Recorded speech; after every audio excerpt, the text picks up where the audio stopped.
Hello മക്കളെ, അപ്പം എൻ്റെ കുട്ടികളെല്ലാവരും എപ്പോഴും മിസ്സിനോടായാലും നമ്മുടെ ചാറ്റ് ബോക്സിലും കമൻറ്റ് സെക്ഷനിലും എപ്പോഴും പറയുന്ന കാര്യമാണ് പഠിക്കാനൊരു മോട്ടിവേഷൻ ഇല്ല, ഒരു മോട്ടിവേഷൻ വേണം, മോട്ടിവേഷൻ വീഡിയോ ചെയ്യുമോ എന്നൊക്കെ പറഞ്ഞ് ഒത്തിരി മക്കൾ പറയുന്നതാണ്. അപ്പം നിങ്ങൾക്ക് വേണ്ടിയിട്ടുള്ള ഒരു വീഡിയോ ആണിത്.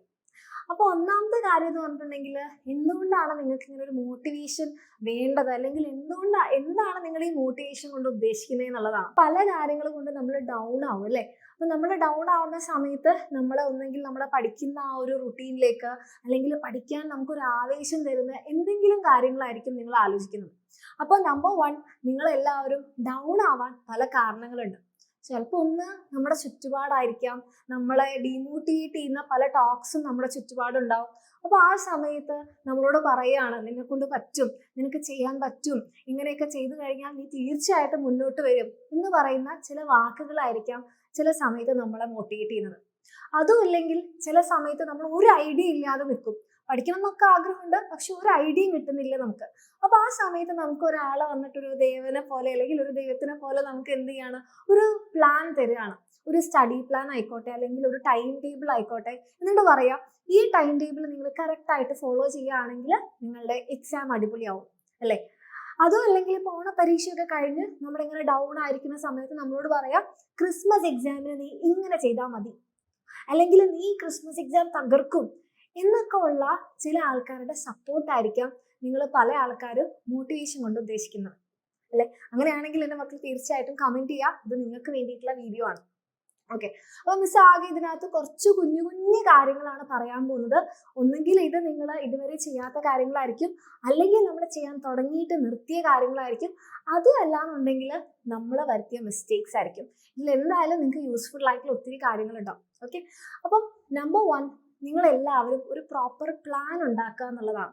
അപ്പോൾ നിങ്ങൾ പറയും, ഓ മിസ് ഇത് കുറേ കേട്ടതാണ്, ഞങ്ങൾ കുറേ ടൈം ടേബിൾ ഉണ്ടാക്കിയതാണ്, കുറേ സ്റ്റഡി പ്ലാൻ ഉണ്ടാക്കിയതാണ്, അല്ലെങ്കിൽ കുറേ മക്കൾ പറയാറുണ്ടോ മിസ് ഇത് ഞങ്ങൾക്കറിയാം, എത്ര കാലമായിട്ട് ഞങ്ങൾ ചോദിക്കുകയാണ് ഒരു സ്റ്റഡി പ്ലാൻ ഉണ്ടാക്കി തരുമോ എന്നുള്ളത് അല്ലേ. അപ്പോൾ മിസ്സിന് നിങ്ങളോട് പറയാനുള്ളത്, ഈ സ്റ്റഡി പ്ലാൻ എന്നുള്ളത് വേറൊരാൾ ഉണ്ടാക്കി തരേണ്ട സാധനമല്ല.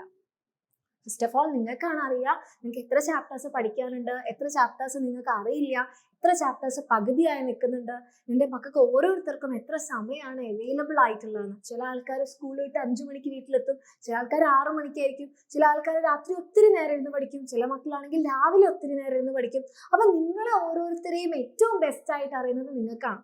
അപ്പം നിങ്ങൾ അതിനനുസരിച്ച് എന്ത് ചെയ്യുക, ഒരു പ്ലാൻ ഉണ്ടാക്കുക.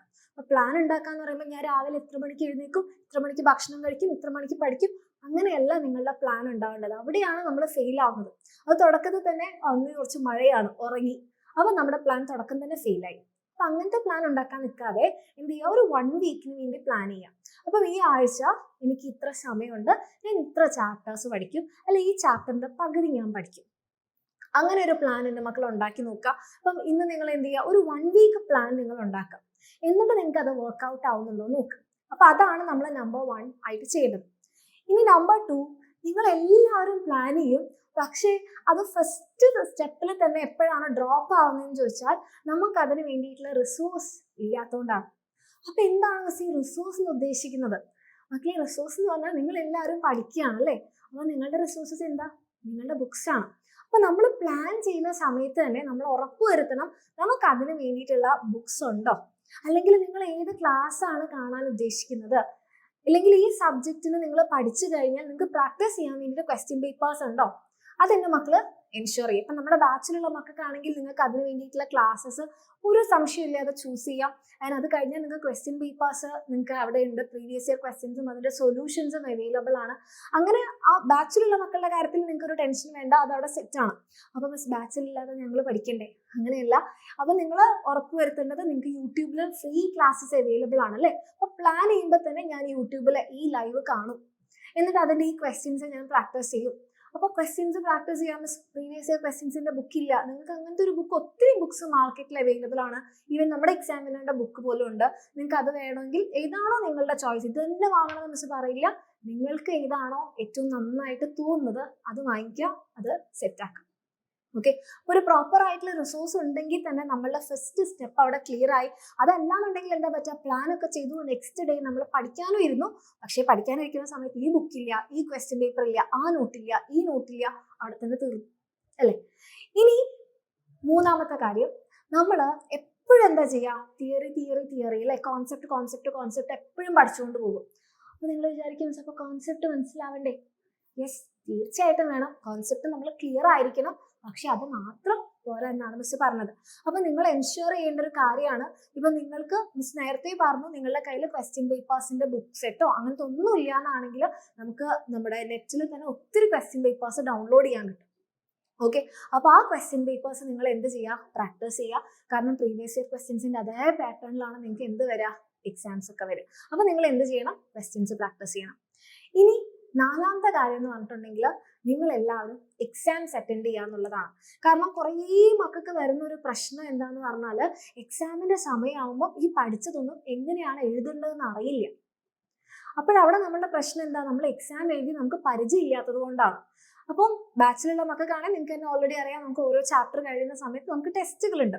അപ്പം അതല്ലാത്ത കുട്ടികൾ ഞങ്ങൾ എന്താക്കും, മക്കളെ നിങ്ങൾക്ക് മിസ് നേരത്തെ പറഞ്ഞു ക്വസ്റ്റ്യൻ പേപ്പേഴ്സ് ഡൗൺലോഡ് ചെയ്യാൻ കിട്ടും അല്ലേ. ഇപ്പോൾ ഓണപരീക്ഷയുടെ ഉണ്ടാവും, ക്രിസ്മസ് പരീക്ഷയുടെ ഉണ്ടാവും, എല്ലാ പ്രീവിയസ് ഇയർ ക്വസ്റ്റ്യൻസും നമുക്ക് ഡൗൺലോഡ് ചെയ്യാൻ കിട്ടും, ഫ്രീ ആയിട്ട് കിട്ടും. അപ്പോൾ നിങ്ങൾ എന്ത് ചെയ്യും, ഒരു ക്വസ്റ്റ്യൻ പേപ്പർ ഡൗൺലോഡ് ചെയ്യാം, നമുക്ക് വേണമെങ്കിൽ അത് പ്രിന്റ് എടുക്കാം, അല്ലെങ്കിൽ ഫോണിൽ തന്നെ വെക്കാം. എന്നിട്ട് നിങ്ങൾ തന്നെ ഒരു ടൈം സെറ്റ് ചെയ്യുക, ഇത്ര സമയത്തിനുള്ളിൽ നിങ്ങൾ ആ ടെസ്റ്റ് എന്ത് ചെയ്യുക, എടുത്തു നോക്കുക. അപ്പോഴാണ് നമുക്ക് നമ്മളുടെ പല പ്രശ്നങ്ങളും മനസ്സിലാവാം. സോ എക്സാംസ് അറ്റൻഡ് ചെയ്യുക എന്നുള്ളത് നിങ്ങൾ കോൺസെപ്റ്റും തിയറിയും ഒക്കെ പഠിക്കുന്ന അത്ര തന്നെ ഇമ്പോർട്ടൻ്റ് ആണ്. കാരണം എന്താ, നിങ്ങൾ ഈ പരീക്ഷകളൊക്കെ എഴുതുന്നത് അല്ലെ, പഠിക്കുന്നത് എന്തിനാണ്, ഈ പരീക്ഷ എഴുതാൻ വേണ്ടിയിട്ടാണ്. അപ്പൊ എല്ലാം ചെയ്ത് അവസാനം കൊണ്ടേ കല ഉടയ്ക്കുക എന്ന് പറയുന്നത് പോലെയാണ് നിങ്ങൾ എക്സാം എഴുതാതിരിക്കുന്ന സമയം. അപ്പൊ എക്സാം എഴുതിയ ഒരു ശീലം വരുത്തുക. ഇനി അഞ്ചാമത്തെ കാര്യം എന്ന് പറയുന്നത് നിങ്ങളുടെ എക്സാംസ് അനലൈസ് ചെയ്യുക എന്നുള്ളതാണ്. എല്ലാവരും, എനിക്ക് തോന്നുന്നു 90% മക്കളും എക്സാംസ് അനലൈസ് ചെയ്യാറില്ല. അപ്പൊ എന്താണ് ഈ എക്സാം അനലൈസ് ചെയ്യാന്ന് പറഞ്ഞാൽ, മക്കളെ നിങ്ങൾ പല ആൾക്കാരും ശ്രദ്ധിച്ചിട്ടുണ്ടാവും, പക്ഷെ എല്ലാം നന്നായിട്ട് പഠിച്ചു പക്ഷെ എക്സാമിൽ മാർക്കില്ല. അതിനൊരു കാരണം എന്താണ്, നമ്മൾക്ക് ഒരു എക്സാം പേപ്പർ കാണുമ്പോൾ, ഒരു ക്വസ്റ്റ്യൻ കാണുമ്പോൾ എന്താണ് ആൻസർ എന്ന് നമുക്ക് മനസ്സിലാവില്ല. കാരണം ആ ക്വസ്റ്റ്യൻ വായിച്ച ശീലമില്ല, ഒരു എക്സാം എഴുതി ശീലമില്ല. രണ്ടാമത്തെ ഒരു കാറ്റഗറി ആണെങ്കിൽ എത്ര എഴുതണം, എങ്ങനെ എഴുതണം എന്ന് അറിയില്ല, ടൈം മാനേജ് ചെയ്യാൻ പറ്റുന്നില്ല. മൂന്നാമത്തെ ഒരു കാറ്റഗറിയിലുള്ള മക്കളാണെങ്കിൽ എക്സാം ഫിയർ ആണ്, ഒരു ക്വസ്റ്റ്യൻ പേപ്പർ കണ്ട അവർ എക്സാം അറ്റ്മോസ്ഫിയറിൽ ഇരിക്കുന്ന സമയത്ത് ടെൻഷനായിട്ട് ഫുൾ ബ്ലാങ്ക് ഔട്ട് ആയി പോകും അല്ലേ. ഈ ഒരു അവസ്ഥ നിങ്ങളും ഫേസ് ചെയ്തിട്ടുണ്ടാവില്ലേ. അപ്പൊ അത് നമ്മൾ എന്ത് ചെയ്യണം, ഓരോ എക്സാം കഴിഞ്ഞാലും നമ്മൾ അനലൈസ് ചെയ്യണം. എനിക്ക് പഠിക്കാത്തത് കൊണ്ടാണോ മാർക്ക് പോയത്, അതോ പഠിച്ചത് എനിക്ക് എഴുതി ശീലം ഇല്ലാത്തത് കൊണ്ടാണോ, അതോ എക്സാം പേപ്പർ കാണുമ്പോൾ എനിക്ക് ഉള്ളിലുണ്ടാവുന്ന പേടിയാണോ, അതോ ക്വസ്റ്റ്യൻ വായിച്ചിട്ട് എനിക്ക് മനസ്സിലാവാത്തതാണോ, അങ്ങനെ എന്താണ് നമ്മുടെ പ്രശ്നം എന്ന് ഐഡന്റിഫൈ ചെയ്യുക, അതിനൊരു സൊല്യൂഷൻ കണ്ടെത്തി മുന്നോട്ട് പോകാം. ഓക്കെ, ഇനി ലാസ്റ്റത്തെ ഒരു ടിപ്പ് എന്ന് പറഞ്ഞിട്ടുണ്ടെങ്കിൽ, ഒരിക്കലും എൻ്റെ കുട്ടികൾ എന്ത് ചെയ്യാതിരിക്കുക, ഗിവ് അപ്പ് ചെയ്യാതിരിക്കുക.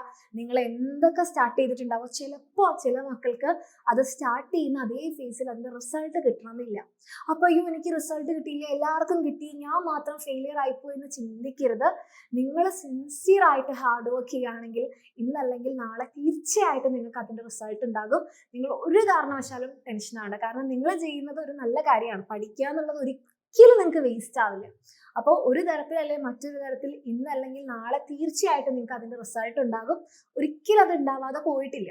ഓക്കെ, അപ്പൊ തുടങ്ങി വെച്ച കാര്യം നിങ്ങളത് കംപ്ലീറ്റ് ചെയ്യാം. റെഡി? ഇത്രയും കാര്യങ്ങൾ എൻ്റെ മക്കളൊന്ന് ശ്രദ്ധിച്ചാൽ ഒരു പ്രോപ്പർ പ്ലാൻ ഉണ്ടാക്കുക. രണ്ടാമതായിട്ട് റിസോഴ്സസ് ഉണ്ടെന്ന് എൻഷുർ ചെയ്യുക. മൂന്നാമതായിട്ട് ക്വസ്റ്റ്യൻസ് പ്രാക്ടീസ് ചെയ്യുക.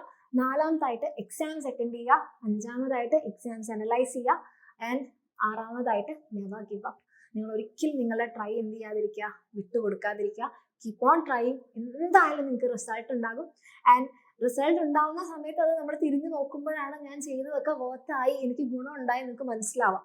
അത് നമ്മൾ ഗിവ് അപ്പ് ചെയ്ത് കഴിഞ്ഞാൽ റിസൾട്ടും ഉണ്ടാവില്ല, നമുക്ക് ആ ഒരു കാര്യം മനസ്സിലാവില്ല. ഓക്കെ, അപ്പോൾ ഇതെൻ്റെ കുട്ടികൾ എല്ലാവരും തീർച്ചയായിട്ടും ട്രൈ ചെയ്യുക. ക്രിസ്മസ് എക്സാമിന് നിങ്ങൾക്ക് എന്തായിട്ടും ഈ ഒരു കാര്യങ്ങൾ നിങ്ങൾ ട്രൈ ചെയ്തിട്ടുണ്ടെങ്കിൽ ആ മാറ്റം തീർച്ചയായിട്ടും നിങ്ങൾക്ക് മനസ്സിലാകും. ഓക്കെ, അപ്പോൾ ഓൾ ദി വെരി ബെസ്റ്റ്. അടിപൊളിയായിട്ട് മുന്നോട്ട് പോവുക. നിങ്ങളുടെ ഓരോ ശ്രമവും തീർച്ചയായിട്ടും റിസൾട്ടിലെത്തിക്കും. All the best.